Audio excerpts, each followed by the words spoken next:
warning North Korea that U.S. military solutions are now fully in place if the rogue nation decides to launch any missiles at U.S. interests. So what happens now? Welcome, everyone. I'm Trish Regan, in for Neil Cavuto, and this is Your World.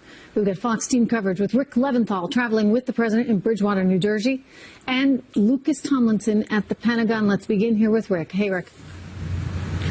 Trish, the president has seized every single opportunity this week to speak on camera about his displeasure with Kim Jong-un and North Korea and the threats at possibly launching nukes at U.S. territories, including Guam. And you heard it just minutes ago, the president once again lashing out. Here's some more of what he said. And this man will not get away with what he's doing, believe me. And if he utters one threat in the form of an overt threat, which, by the way, he has been uttering for years, and his family has been uttering for years, or if he does anything with respect to Guam or any place else that's an American territory or an American ally, he will truly regret it, and he will regret it fast. The president had numerous meetings scheduled today, including one with his National Security Advisor, H.R. McMaster, and another an hour from now with Secretary of State Rex Tillerson and the U.S. Ambassador to the U.N., Nikki Haley. And no doubt North Korea will be the focus of those meetings. Of course, the president's attacks on Kim Jong-un began after word leaked out that North Korea had developed the ability to miniaturize nuclear weapons and put them on missiles. And when the North Korean dictator threatened to attack Guam, the president doubled down on his earlier fire and fury comments, saying he didn't go far enough. And Trish, you mentioned this morning the president's tweet when he said military solutions are now fully in place, locked and loaded, should North Korea act unwisely. Hopefully Kim Jong-un will find another path. Well, earlier today, North Korea released a statement of its own saying it considered the U.S. no more than a lump which we can beat to a jelly at any time. It's important to note that there are no indications that the president is planning to make any kind of preemptive military strike against North Korea, which would immediately put Seoul at risk and the millions of people who live there, along with many Americans. So right now it appears to be a back and forth between these two leaders, a verbal and written back and forth. We're going to have to wait and see what happens next. All right. Thank you so much, Rick. The U.S. Pacific Command tweeting out B-1 bombers on Guam are ready to fight tonight if called upon. Lucas Tomlinson is at the Pentagon with more on that. Lucas, they're ready. Well, that's right, Trish. These are supersonic B-1 bombers. They carry the largest conventional payload of any bomber in the Air Force. There are currently 6 of these B-1 bombers on the island of Guam. But it's noteworthy, Trish, that there are no U.S. Navy aircraft carriers or Marine expeditionary units off the coast of Korea right now. This all comes after President Trump tweeted a photo showing U.S. Air Force B-1 bombers in Guam and said U.S. forces in the region were, quote, locked and loaded. Following a series of propaganda films from North Korea, the Pentagon today released a motivational video of its own starring Admiral Harry Harris, head of Pacific Forces. The United States is going to remain a powerful leader in the Indo-Asia-Pacific. And our joint forces will continue a robust and persistent presence in the region, just as we routinely have for over 7 decades. The Ronald Reagan Strike Group returned to Japan this week following a 3-month deployment, but could return to sea in a matter of days if called upon, according to officials, who also say there has not been a request to send more naval assets to the region. Now, there are dozens of forward-deployed Navy destroyers, cruisers, along with the aircraft carrier to go along with the roughly 50,000 U.S. troops in Japan right now and about 30,000 in South Korea. Now, other bombers could be sent to the region. Some can strike North Korea from the United States. Before leaving office in January, then President Obama ordered a B-2 strike in Libya against an ISIS training camp. The bombers took off from an Air Force base in Missouri and flew around the world and were refueled 15 times en route. Another option for President Trump as he deals with this North Korea threat, Trish. All right. Thank you very much, Lucas. 64 House Democrats signing on to this letter to Secretary of State Rex Tillerson condemning President Trump's statements on North Korea. In the letter, they express, quote, profound concern over the president's statements, calling them irresponsible and dangerous. Shouldn't they be condemning the actions of North Korea? With me right now, retired U.S. Lieutenant Colonel Bob McGinnis. Colonel McGinnis, thanks for being here. Interesting. It's only Democrats on this that are condemning the president's words? Well, we're not surprised, Trish. There's not much bipartisan cooperation in this city of late. 60 Democrats going after Mr. Trump is, so what's new? It's unfortunate that we can't get bipartisan support when you are talking about the national security and a threat from a rogue regime like North Korea. However, that's what happens. Now, of course, the Democrats would have us engage with caution and patience and, those sorts of things that have got us to where we are today. It started with Mr. Clinton, went through President Bush, then President Obama. And, we tried to give them all sorts of goodies. We tried sanctions.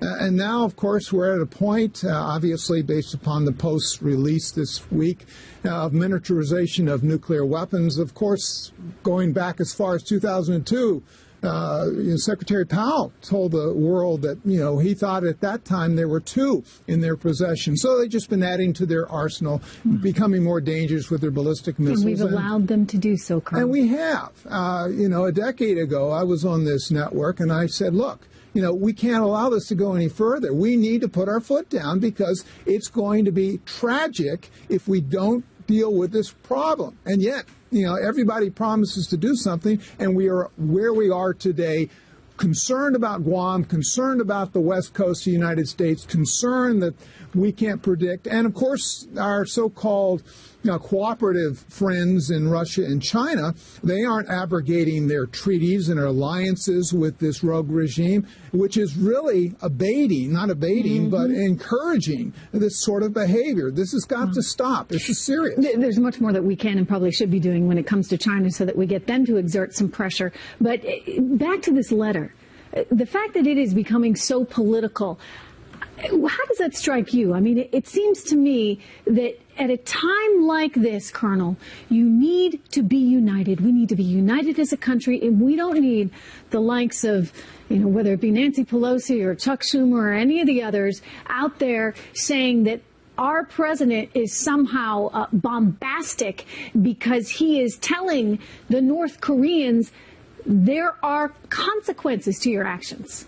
Yeah, Trish, I was in this studio on the night of 9/11. I recall the unity I felt and sensed across this nation as we were hurting from the loss of thousands of Americans. We're facing a very serious threat here, folks. We need to come together. This partisan stuff on the Hill and across the country does not help us as a nation. It makes us look weak internationally. And at a time where we're facing rogue regimes there, Persian Gulf, terrorism around the world, as well as a rising threat from China and Russia, we can no longer afford to be bickering amongst ourselves. Rather, we ought to be pulling together and look outward. Absolutely. Well, Colonel, thank you very much for joining me. Thank you, Trish. Stocks breaking a 3-session losing streak, but still down for the week. Nonetheless, ending up there, you can see about 14 points. The Dow, NASDAQ, and S&P 500 all finishing there in the red, down 1.1% on the Dow. It all started today, or rather Tuesday, with a report, of course, that North Korea was developing a miniature warhead and threatened the U.S., and that was followed by the president's fire and fury comments, and so that riled people a little bit. Investors, they sought some safety in gold and in treasuries, and gold wound up hitting its highest level since early June. And the yield on the 10-year note treasury dropping to its lowest level in 6 weeks. So it shows you that people are really getting into those safety vehicles. But a little upside today. Barack Obama's national security advisor now admitting their North Korea policy failed. Reaction from House Armed Services Committee Trent Franks next. And this protest hitting a little too close to home for one Republican lawmaker because it was literally at his home. Minnesota Congressman Jason Lewis calling it an invasion of privacy. The protesters say since he won't hold town halls, it was a necessity. The congressman is here to respond. When people with disabilities are under attack, what do we do? Stand up, fight back. When our grandparents are under attack, what do we do? Stand up, fight back. When our caregivers are under attack, what do we do? Stand up, fight back. Barack Obama's former national security advisor, Susan Rice, admitting that America's past policy with North Korea was a failure? The North Korean regime has been able to succeed in progressing with its program, both nuclear and missile. That's very unfortunate outcome. You can call it a failure. I accept that characterization of the efforts of the United States over the last 2 decades. All right, reaction right now from Republican House Armed Services Committee member Trent Franks. Good to have you here. What's your reaction to that? She's admitting effectively that the last administration and, frankly, administrations before it all failed, because here we are now. Well, I don't think she had any choice but to admit that. What probably should be even more clarified is that the capability of North Korea now to target U.S. citizens with nuclear warheads was facilitated at least by the deals that Bill Clinton and Barack Obama made with the North Koreans. And yet I hear a lot of my friends on the left attacking President Trump almost more than they do the North Korean leaders. And the reality is that President Trump is doing something that is very important right now, and that is making it absolutely clear to the North Koreans that it's in their best interest not to attack United States citizens or any United States territory. And the reason that's so important, Trish, is because our war fighters have to game this out. And now that North Korea has become has this capability of nuclear weapons, and they have this rhetoric that they have had, we don't know whether it's rhetoric or what it is, they have to game this out and assume that it will escalate into some type of nuclear attack by North Korea if a war of some kind starts. Consequently, that means we would have to move quickly to neutralize that. Fundamental differences in terms of Susan Rice and how she thinks about this and how the previous administration thought about North Korea, in that she just had a New York Times op-ed the other day in which she effectively said, yeah, we can live with a nuclear North Korea. We can. Mutually assured destruction, much as we did with the Soviets. To which I would say, and I think most would say, no, we can't and we shouldn't have to. But nonetheless, Congressman, here we are now. So do you think many of those members of the left that are taking aim at the president right now for a variety of political reasons also have a fundamental difference in terms of how they view North Korea? I think they do. I don't think they realize how dangerous this situation is. North Korea has gone, I've been on the Strategic Nuclear Forces Committee for 15 years, and their progress over those years has been really frightening. But recently, under Barack Obama, they tested nuclear warheads 4 times, and they tested missiles 11 times. So their capability has dramatically progressed.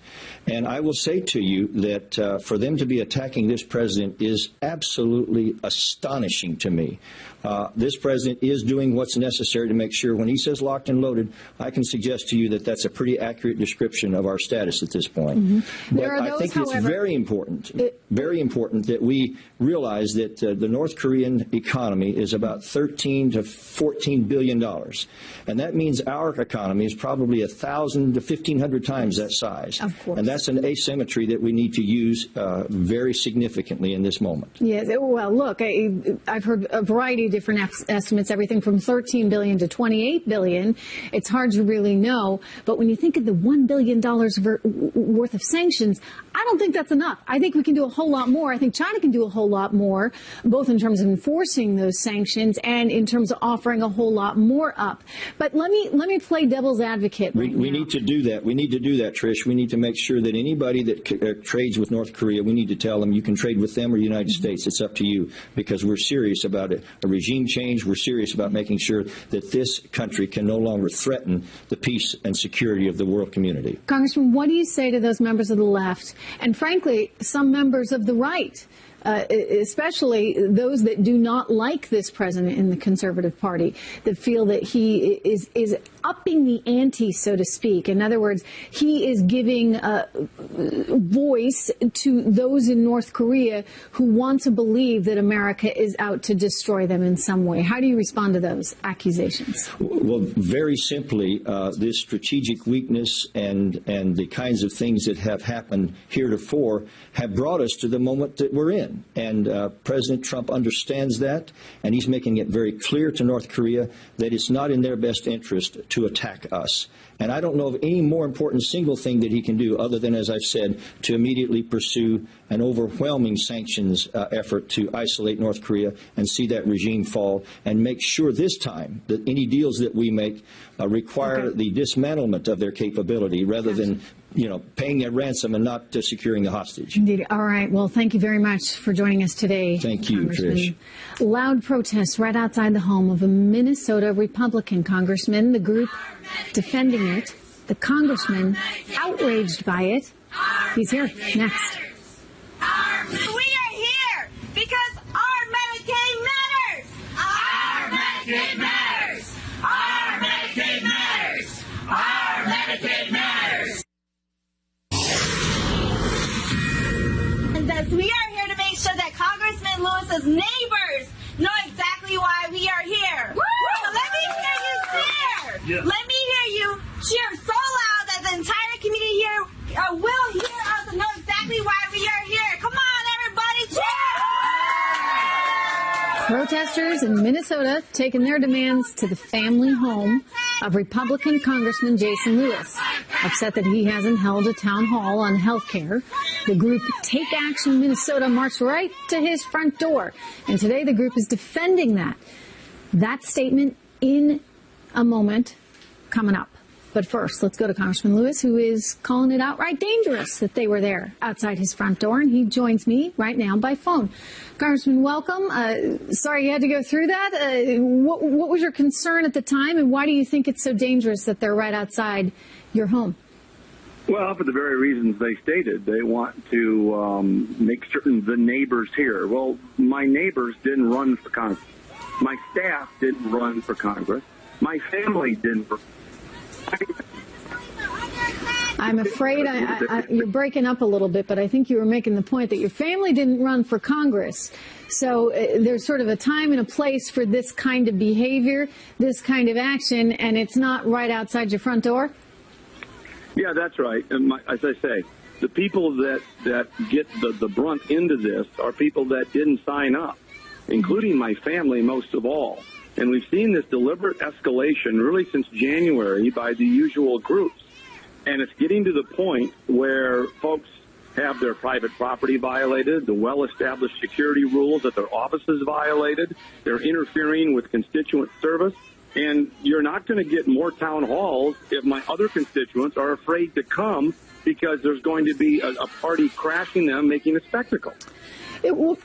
Congressman, they say they want to do this in a normal way, in a proper kind of place. They just want to do it in a town hall, but that you wouldn't give them one. Let me share with you what they said to us. This is a statement from Take Action Minnesota. They said, for months, constituents have asked for a town hall. They are worried about dangerous Medicaid cuts that will be debated as soon as Congress returns from recess. Seniors, people living with disabilities, and caregivers in Representative Lewis's district have stories to share with him. His constituents would rather have a conversation at a town hall than deliver a letter to his door. So why don't you give a town hall? They're not asking for a town hall, Trish. They're asking for a spectacle.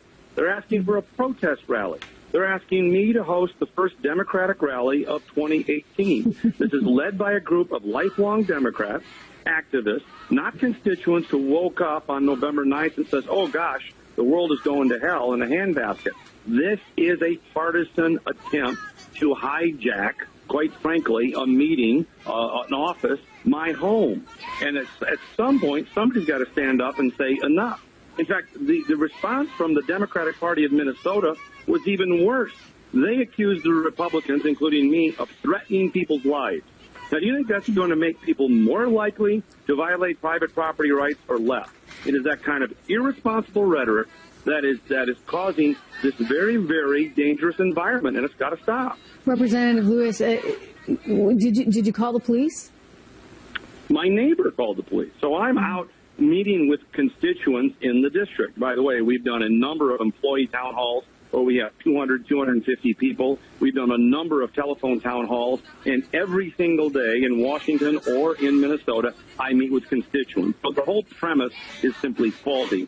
Anybody checking our website, anybody checking our official Facebook would see the hundreds of meetings I've already had. But my neighbors saw 20, 25 people, nobody knows the real count, outside. Their daughters were home alone, got scared, called their dad, he called the police, which, by the way, in the suburb I live in, it is a violation of a city ordinance, to what, not to mention trespassing. Right. So it is not just a free speech. It is starting to escalate in a very, very tenuous environment. In a way that makes it a little bit scary, certainly for your family, for your neighbors, et cetera. Thank you very much for joining us and sharing your side of the story with us, Representative Lewis. All right, everyone, by now you have heard critics calling to ditch Mitch over this. Now, our new president has, of course, not been in this line of work before, and I think had excessive expectations about how quickly things happen. Let's go right now to Senate GOP Conference Chair, South Dakota Senator John Thune. Good to see you, Senator. Good to see you, Trish. Thanks. Do you think the president has excessive expectations of Congress? Well, I think that the Congress and the president need to work together. We have a lot to get done, and the only way that happens is if we can be partners. And so these sort of public airing of grievances I don't think are helpful. And I think it's just important that if there are misunderstandings or discussions that you want to have those offline, have them within the family. But so was let's Mitch McConnell focus wrong on a common agenda. To say that publicly, what he said? I think Mitch McConnell he was talking to a group and he was sort of describing, I think, the state of play in Washington, and I don't think there was anything that was newsworthy in what he said. And so I just think that the president needs to take that in stride. We obviously need to take some of the president's comments in stride. And realize that the only way we get accomplishments for the American people is if we work effectively together. And so I think Senator, that should be people are getting kind of frustrated because they feel like you guys haven't been able to accomplish much. They sent you there, and the thinking was the first thing you were going to do was repeal and replace Obamacare, and then you'd work on tax reform and maybe infrastructure and a few other things. But the number one thing on your agenda thus far has failed. Well, and that will be back on track. We'll be back to health care because these markets are imploding and these premiums continue to skyrocket. So we'll be back to that. But tax reform is something that's critical to our economic agenda. We need to do it to get greater growth in the economy, better paying jobs, and higher wages. So we're going to do these things, and ultimately you're not measured by the success of any Congress until you get to the end of the Congress. And we're early into this administration, into this term. You're right. We have a lot of work to do. We realize that, but it's not in anybody's best interest, again, to have public disputes. I think it's in everybody's best interest to try and focus on getting the job done. And that's going to require a level of cooperation and partnership that I think we need to see more of. Was the president wrong then, in your view, to call out Mitch McConnell on his comments? Well, I think that the president I just don't think that's helpful, frankly. If he needs to talk to Senator McConnell, pick up the phone and call him. But, airing it, as I said, in a public way like that, I don't think serves anybody's interest very well. And in the end, it's all Senator, about getting things done for the American people. In order for that to happen, I would point out the that Congress he did. needs the president, and the president needs the Congress. The president did call Mitch McConnell, and he gave him quite an earful. But yet, you haven't seen Republicans on board with this president's agenda in a way that is able to get anything done. So he did make that call. Well, all the action on health care to date has happened in the Congress. Obviously, Congress is responsible for trying to move legislation, and ultimately the American people are going to hold us accountable for whether or not we're successful in doing that. But the fact that it hasn't happened as quickly as some had hoped for is sort of, I guess, water under the bridge. I mean, right now, the focus is working with this president, working with this Congress to reform our tax code to create better paying jobs and higher wages, to to rescue people from a failing Obamacare system, to pass infrastructural legislation that will be good for our country's economy and for jobs. And those things remain to be done. And I'm hopeful that before this session of Congress is over with, that we'll be able to put some points on the board, which will mean that's good news for the American people. I hope you can too, because people should have high expectations. Should they not, Senator? Shouldn't we all have very high expectations of all you folks in Washington? Right, they should, and you're absolutely right, Trish. And I'll be the first to say that again. I think that the Congress and the President together are going to be held accountable for what we were able to get done. And oftentimes there are things getting done that don't get written about, that the media doesn't cover. But in terms of the big ticket agenda items, we've got a lot of work ahead of us. But that work doesn't get done any more quickly or easier when you have public disputes. I think you're going to have differences like any family does, but to the degree that you can keep those within the family, I think we're all going to be better off. Thank you very much, Senator. Good to see you. Always good to see you. Thanks, Trish. All right, is Amazon chief Jeff Bezos looking to become the next Ticketmaster? What this could mean for you? And did China just do something that proves the president's tough talk on North Korea is already working? Point, click, buy tickets to a concert. On Amazon, of course. According to a report from Reuters, the online giant is trying to break into the event ticketing business. Right now, Ticketmaster kind of has a lock on that one. Let's go to Fox Business's Jeff Flock. He's at the Chicago Theater with the latest for us. Hey, Jeff. Live Nation is the ones that own Ticketmaster, and maybe you can see it up there at the Chicago Theater. Live Nation and MSG, that's Madison Square Garden, presents the Idina Menzel concert tomorrow night. It is this market that Amazon wants to get into, at least according to Reuters. Amazon hasn't confirmed it yet. And this is big business, Trish. As more of us, I think, move away from wanting things in life, like another shirt or another suit or, things. People want experiences like concerts, like sporting events, like a theater evening. And that's where these tickets come in. Live Nation, the parent of Ticketmaster, announced their earnings this week, and it was just blowing things out of the water. Revenue was $3 billion, up about 30%. Profit was up double from what it was this quarter last year. They sold 68 million tickets to various events in the second quarter of the year. Amazon wants to get into that game because there's a lot of money to be made there, but perhaps more importantly, if you're an Amazon Prime member, maybe you get a break on the fees to some of these tickets. That's where Ticketmaster makes its money, charging a fee for the tickets. If you don't do that and you're Amazon, maybe you get a whole lot more subscribing to Amazon Prime. And already, Amazon Prime, has about as many members, almost as many members and subscribers as ESPN does. It's huge and going to get bigger and maybe cheaper to buy tickets, and everybody wins, maybe. We'll see. Right. Until Amazon takes over the world and has a monopoly on everything. Yeah. Anyway, I'm getting ahead of myself.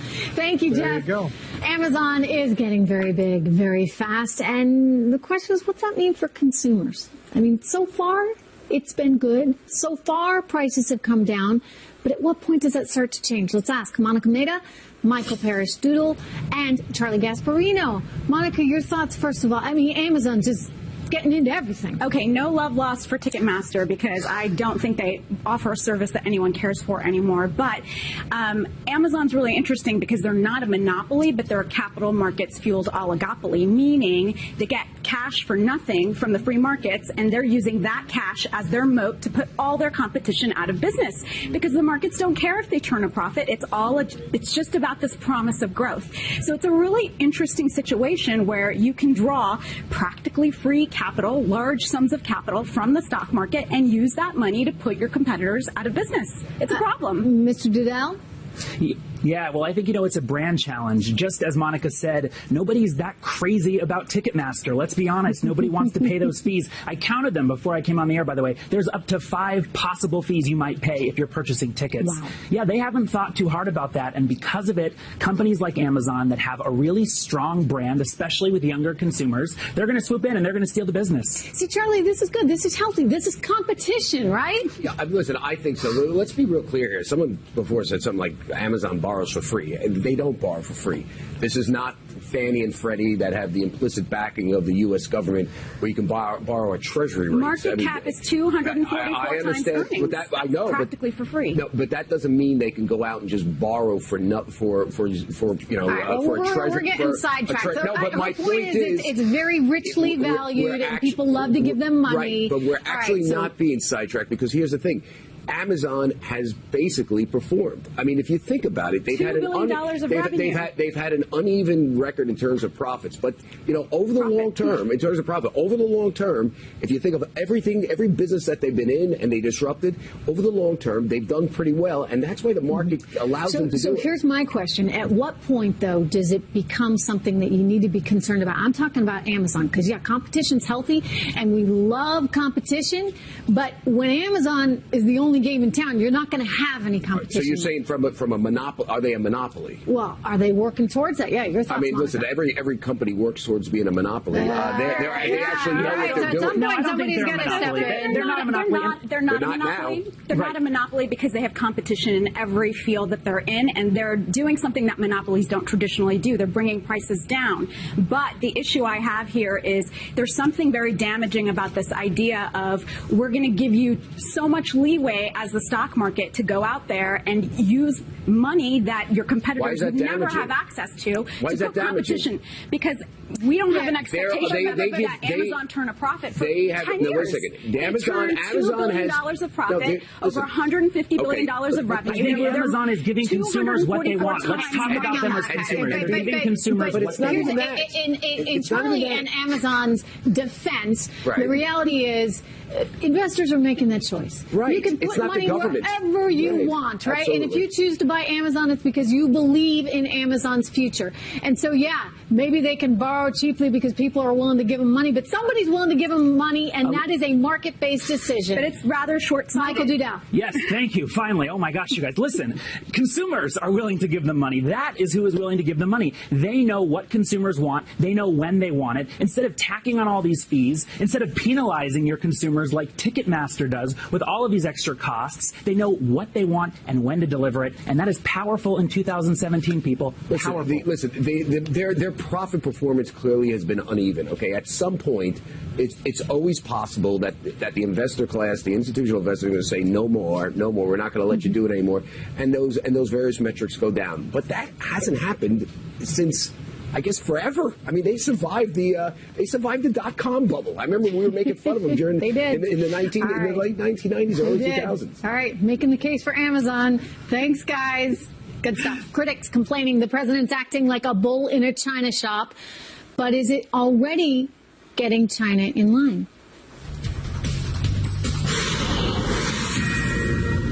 We know President Trump is putting North Korea on notice, but is China noticing as well? One of its state-owned newspapers warning North Korea if it attacks the United States, it's going to be on its own. So does that mean the president's tough talk is making an impact on China? Let's ask retired Air Force Lieutenant General Tom McInerney and former CIA analyst Fred Fleitz. Good to see both of you. General, I'll start with you. Do you think that China's paying attention, and are they a little concerned, shall we say, that we mean business this time? Well, I think they're paying a little bit of attention, Trish, but I don't think they are getting to the heart of the matter. They have frankly admitted that North Korea is a nuclear proxy. And what do I mean by that? It means that if North Korea attacks the United States, they will disown them. Even though it may destroy our economy, they will disown them and smile now that we're a third world economy. But they also said, but if we tried to attack them, then they would step in. Now, that means they are protecting a threat to the United States. That is not acceptable. That bugged me too, General, that they said if we go on the attack, they will step in to defend North Korea.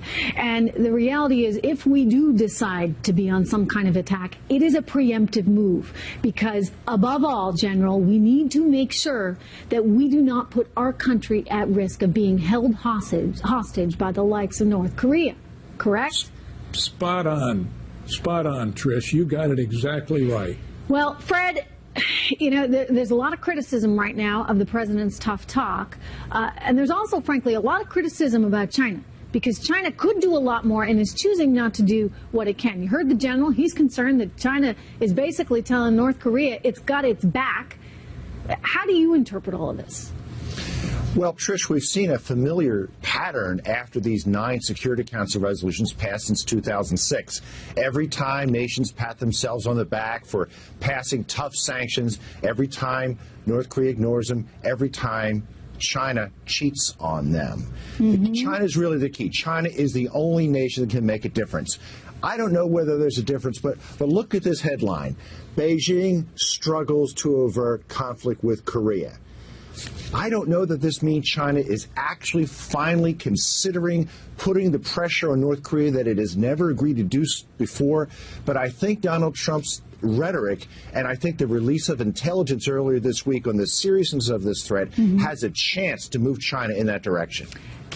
We can do a lot with China. We haven't. I mean, they are stealing hundreds of billions of dollars worth of intellectual property, General. The counterfeiting of goods that happens there, the arrests of foreign executives, many American executives on drummed up charges. There's a lot that we should be taking China to task for that we have not. And why haven't we? Has it all been about North Korea? And can that start to change? I don't know why we haven't done it. There are 5 banks that are funding the nuclear modernization and things going on in North Korea. These are 5 Chinese banks. We ought to be going after them.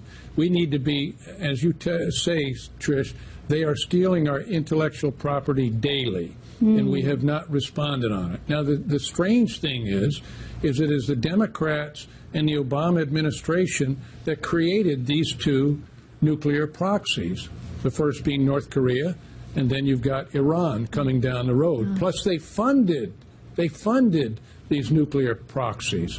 So that boggles the mind. So not only do we have problems within the United States, we've got problems with China, who is really backing them.